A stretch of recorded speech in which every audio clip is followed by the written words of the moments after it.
Yeah. Are you even woke? Woke up, man. Oh boy. This is a fun one, buddy. Are you ready to go on an adventure with me? No, you got really amped about this before the show. I was like, well, I don't know. Look, I'm not going to read the whole thing. Oh, of course. Come on, load highlights, load. Just give it a second, no. Man. I will. I'm giving it a second. I need the highlights to load because that'll make this way easier.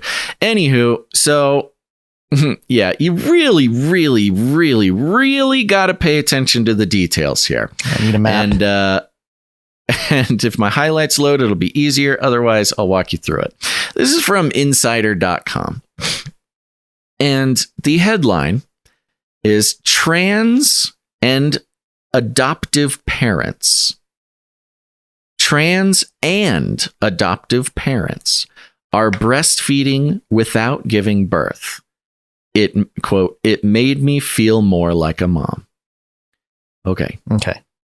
Trans and adoptive parents. Yeah. Really interesting breastfeeding. header image there too. Yeah.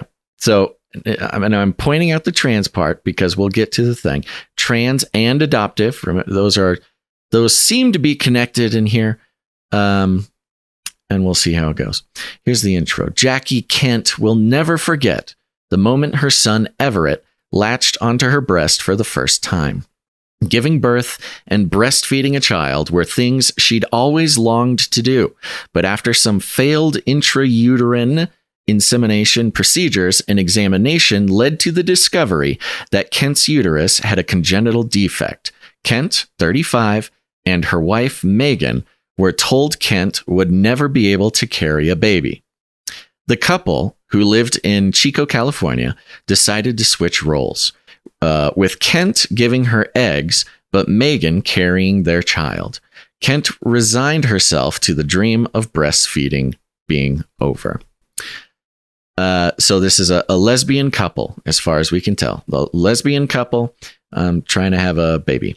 But after a friend adopted a baby, the couple learned of a process called induced lactation, a regimen of medication and pumping meant to trick the body into thinking it is pregnant and encourage it to produce milk. Kent knew it was something she wanted. The day Megan gave birth to Everett, Kent was there to breastfeed him. She and Megan later went on to co-feed their second child, Sutton, for the first 6 weeks of her life. Quote, breastfeeding felt so normal and natural, and it felt like I finally had space to step into the role of being a mom in the way I had envisioned it, end quote. Kent told Insider. Quote, I felt like my body had failed me related to pregnancy, and this gave me a new way to feel about my body. So an opening story about... That picture is really... Oh, yes, there's going to be some breastfeeding pictures. So opening story about a lesbian couple, specifically one of the women did not have the ability to bear child and subsequently was not going to be able to breastfeed because that's what triggers the breastfeeding mechanisms. And this quote I thought was very interesting. Breastfeeding felt so normal and natural. And it felt like I finally had a space to step into the role of being a mom in the way I had envisioned it. Yeah. Normal and natural. Now, I could save this till the end, but I will return to it. Remember, Gonzo, the baby formula shortage in January and February and March of 2022 is when it really came to a head. The baby formula shortage was running parallel to a social movement that we reported on at the time that strove to consider breastfeeding as unnatural, or the idea of calling breastfeeding natural a problematic thing to do. Yeah. Case in point, we have the CNN article here. This is from March 2016, though. I think. This is even further back. Yeah, I'm sorry. I was looking campaign, for these. Both of your articles that you have here are from 2016. It's an ongoing campaign. I think that campaign has been long-standing, so it's interesting that they would, Insider would go this direction. Thanks for pointing that out. I apologize. I just did a quick Google search. I could have gone into Gotta go to the news tab. Hold on, let me try to find something. I want to do a quick thing. Yes, while I describe. I should have gone back in our notes and our sources. But we were trying to get started early, and I thought I was saving time. But apparently I saved time by grabbing articles that were way too old. But those who were listening to this show or just paying attention to the news at all in January, February, and March, you remember the baby food shortage and the hullabaloo about how we need to stop calling breastfeeding natural. There was a number of, all the mainstream outlets were posting it, but of course it was a movement on Twitter. There were studies being brought up. One of the studies was from the American Academy of Pediatrics, with the study titled Unintended Consequences of Invoking the Natural in Breastfeeding Promotion. So calling breastfeeding natural was causing issues. And those issues, I think it's interesting that this particular article from CNN is from 2016, because when you read why they thought that this was problematic. My highlights are not in here too. Okay, I'm going back to the study from American Pediatrics. What is it? Academy of Pediatrics, right? They specifically cite that calling breastfeeding natural could encourage people to consider vaccines unnatural. Even in 2016, they were using breastfeeding, calling breastfeeding natural as an excuse. They were saying if we think of breastfeeding as natural, then we might think that vaccines are unnatural. Ooh. So this is sort of a weird vaccine related psyop that predates the COVID pandemic. Yeah, there's a couple. Pull anything more recent? There's some general references from Huffington Post UK, published on August 15th of 2022. 7 things nobody tells you about breastfeeding. In that first quote there, breastfeeding is the most unnatural thing ever, a friend told me. And I also have this Motherly article from motherly.ly from March 31st, and the headline, I didn't breastfeed my newborn and I shouldn't have to explain why. And there's a part in here. I was angry at everyone, at myself for not feeling the way it seemed every other mother felt when they nursed their baby, angry at my son for needing me in this way that was so unnatural and uncomfortable. Yeah, and this is the problem with calling it natural. This was their whole thing, was it might make you think that medical science is unnatural, so you won't take medicine if you think breastfeeding is natural. And the other was that it stigmatizes the women who can't breastfeed. Right. So, you might hurt feelings by calling breastfeeding natural. And here we go, back to the Insider article. Remember, lesbian couple, breastfeeding felt so normal and natural. And it doesn't stop there. So I'm going to skip a bit in the middle here. It talks about the benefits of breastfeeding and the process of inducing lactation. Not important for the purpose of this, but a mixture of birth control pills, a drug you cannot get in the U.S. that is not approved by the FDA, and some herbs and thistle and stuff like that. Sort of semi-reliably can induce lactation if you haven't been pregnant. It's something like 31%. Right. There are some sub-headlines here, again, making the case. Inducing lactation can help with the trauma of infertility. Tells a story about an infertile woman who could not breastfeed their adopted child, again, referring to the adopted parents. Remember the headline says trans and adopted parents. So there's 2 cases of adoptive parents. Where's the trans part? I'm getting there now. The next headline. Induced lactation can help trans parents affirm their gender identity. Okay. So now let's get into it.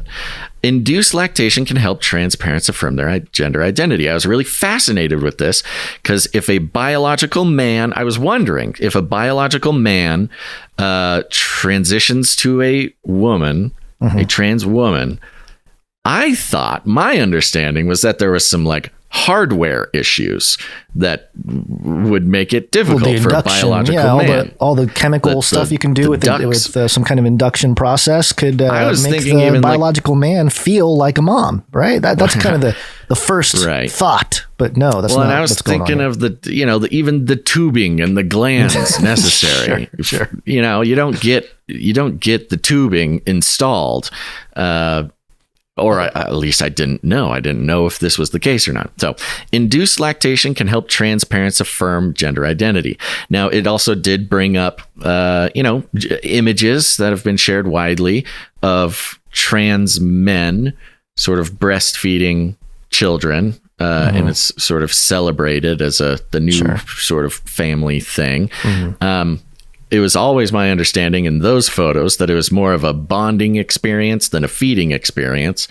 And I think that is the case. But here we go. Induced lactation can help trans parents affirm their gender identity. Now, bear with me, please. Come on. Look, when it comes to the trans stuff, you gotta know what they're talking about. You gotta parse it out as it goes. So I'll try to do it help us parse it out smoothly as possible. It goes like this: induced lactation is also popular with trans parents, both those who have transitioned from female to male and those from male to female. Silberstein said she recently worked with a trans woman whose wife was pregnant. So that's a biological man. Biological man who had a wife who was pregnant, which means biological woman. Using the Newman-Goldfarb protocol, that's the lactation protocol, the woman has been able to produce some milk. So now, when they said woman here, I was wondering, are they talking about the trans woman or the woman? Yeah. Okay. Christina Avery, 40, from Ontario, Canada, was already a mother of 2 teenagers when she fell in love with her future husband, Radford Cohen. A year into their relationship, Cohen, the husband, told Avery he planned to transition from female to male. Okay, so no, I'm not trying to joke. I'm just trying to get it straight because they refer to the husband as a male the whole time. Right at the beginning. They're talking about the same couple here? No, different couple. Okay, but it's 2 biological women. One of the biological women already had 2 teenagers. Okay, got married. One of the women transitioned to a man. They call it him the husband. So Cohen told Avery he planned to transition from male to female, but still wanted... Sorry. Female to male. Female to male. Thank you. Female to male, but still wanted to have biological children. He gave birth to their first baby, Wilder, in April. Okay. Lesbian couple. One transitions to male. The biological female bits of the husband allows the trans man to give birth. Okay. Trust, it keeps going. So stay with me. Since Cohen had his breast tissue removed, this is the trans man, had his breast tissue removed as part of his transition, he's unable to feed from his chest. So Avery decided she would try to induce lactation instead. The trans man had his breasts removed. The biological woman had maybe like a breast reduction or something, and it got it taken off completely. Yeah. Yes. So the hardware is not even there. Yeah. The trans parent of this couple is not the one that is doing the lactating. Avery, the woman, the biological woman, is the one going to do the breastfeeding. Okay. And she needs to induce lactation because she was not the one who carried the child. Quote, Having nursed my first 2 children well into toddlerhood, I was familiar with the benefits in terms of health and attachment, Avery said. Quote, it seemed like a nice way to split the parental load. My partner is extraordinarily supportive and was my number 1 cheerleader. Unfortunately, Wilder had a tongue tie and spent time in the hospital with jaundice. Wilder's the child. I had to look up tongue tie. It's a thing where the tongue is kind of stuck to the bottom of the mouth, which compromised the regularity of Avery's milk supply. She still nurses a few times a day, but has to supplement with donor milk from a bottle. Quote, I'm still pro-induced lactation, she said. Quote, it has been lovely to be able to feed my baby and give them some of the benefits of breastfeeding. It's also nice to still be able to bond with them in that way. And then it moves on. That is the end of the story. So the headline, trans and adoptive parents doing the induced lactation, and the subheadline, induced lactation can help trans parents affirm their gender identity. The lactation, no trans person has done any induced lactation. It is a biological woman who is doing the breastfeeding. Yep. Where is the trans person being affirmed by the biological woman breastfeeding? Basil, if you're a trans man and you may be a biological woman, but you do have those parts up top removed to be more shapely as a man, what you'd want is to be affirmed that you cannot. Oh, it is dawning on me as you were talking about this. That is exactly correct.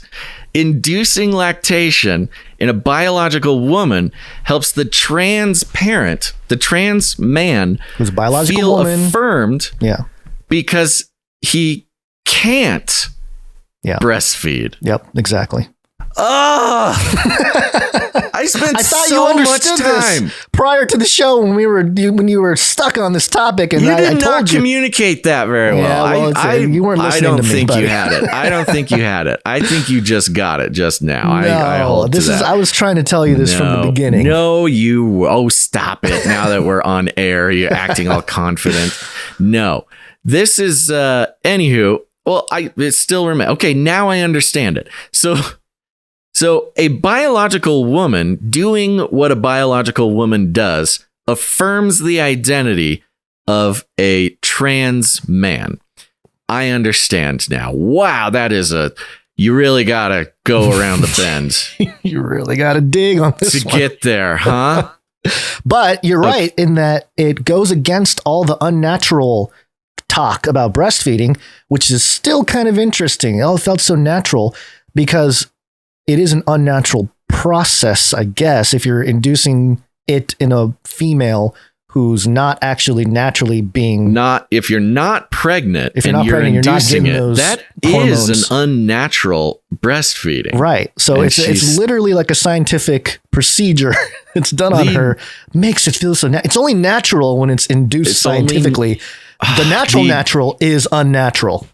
The 1984 double-speak, mind-bendingly complicated message of this, and I include it with the early 2022 message of stop calling breastfeeding natural. You combine it with the message of this article from the Insider. It is literally natural breastfeeding is unnatural. Mm-hmm. Unnatural breastfeeding is natural. Yeah, it is. That's what it is.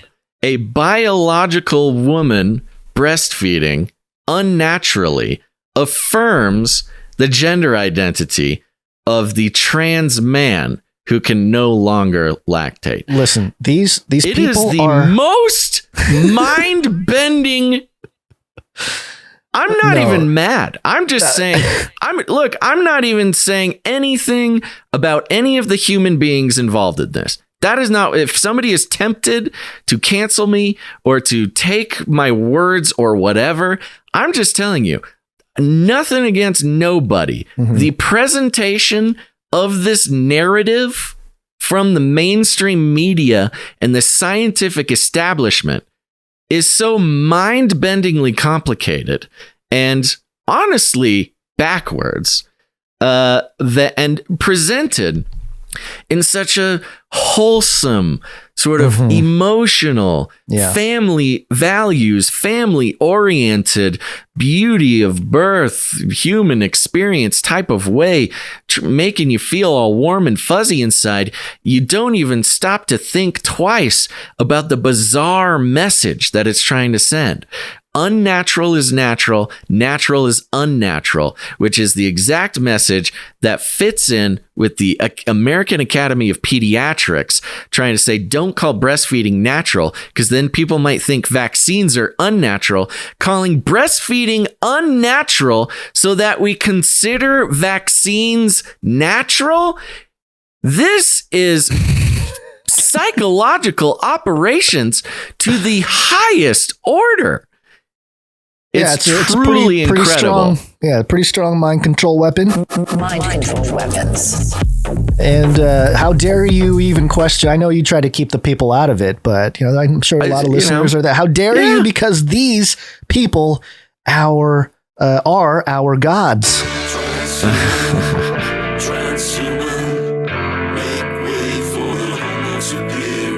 They're homo superior. They can freely move between genders. They're fluid. It really is. It is the manifestation of the time that we are in. It reminds me of the Russian KGB defector who was just like, we're just going to spend 30 years confusing your population to the point where they don't know what is true. They don't know what is false. They do not know what is natural. They do not know what is unnatural. This is truly the top of that pyramid. Well, it's okay. I think Biden has our back, though. We beat Pharma this year. We beat Pharma. We're good. He continues to get some serious flack, even from the left, for saying that. It's pretty fun to watch.